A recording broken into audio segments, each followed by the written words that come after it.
Hello, once again, Kenny Jacobs from Bloomington, Illinois. I want to do a second video today talking about current events as it relates to Bible prophecy. I want to thank Brother Terrence for sending me this article. I just caught my eye after I just finished today's video, and it goes right along with a lot of the things that I've been talking about in recent videos. So I want to share this article real quick with you. Headline: Jews want Pope as peacemaker. Jewish leader Pinchas Goldschmidt and leading European rabbis are set to meet with the Pope to discuss anti-Semitism in Europe. It says the meeting will take place in the Vatican, the first time that a delegation of leading rabbis has ever met with the Pope there. The delegation will be led by Rabbi Goldschmidt, president of the Conference of European Rabbis. Commenting on the upcoming meeting, the Interfax News Service quoted Goldschmidt as saying that an era of constructive dialogue between the Vatican and Europe has arrived. We are allies today, and we deeply respect Pope Francis as a person who has played an enormous role in promoting the development of interfaith dialogue and in establishing peaceful relations between nations and religions. We hope that jointly we will ward off the danger of Islamic radicalism threatening Europe. We are deeply concerned about the fate of European Jews, many of whom are leaving their homes under this threat.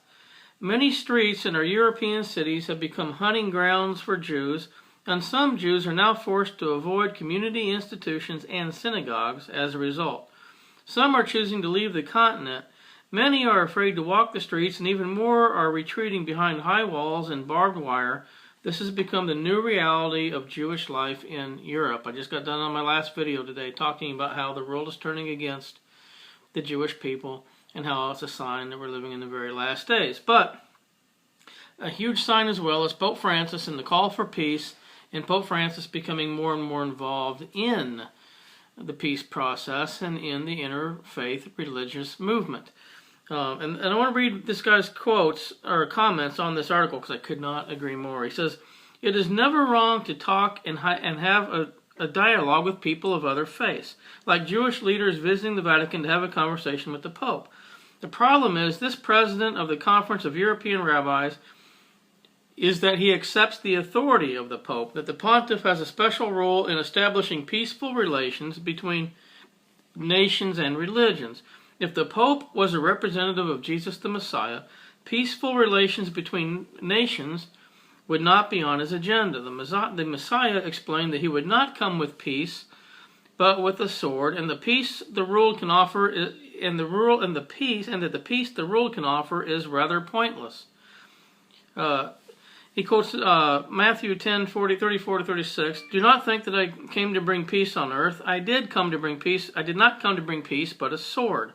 For I have come to set a man against his father, and a daughter against his mother, and a daughter-in-law against her mother-in-law, and a man's enemies will be those of his own household." Jesus did not promote peace between religions either. He said that all who had come before him were thieves and robbers, including Buddha and thousands of Hindu gods, and that only he could save a man from his sins. Only when you understand that you are an enemy of God and true peace that Jesus offers can be understood. Accepting the death and resurrection of the Messiah as the lone salvation there is will lead to a surrender to his lordship. Only as a follower of Jesus the Messiah, a man can have peace with God, and all Christians should pray for the chance to share the gospel with other people, even in a hostile environment where they can run the risk of being martyred. That's a great article. Jesus Christ is the only way to salvation, and you have to be in a relationship with him, not through a pope, not through religious doctrine. And Pope Francis and his ecumenical movement and the world looking to him to bring peace, as I said in my previous video, the Daniel 9:27, the covenant with many for 1 week for the final 7 years is on the horizon. Pope Francis is a major player in that. Just wanted to go over that real quick. Sorry for a second video, but hope you enjoyed it, and keep looking up because we're going home soon. God bless everyone.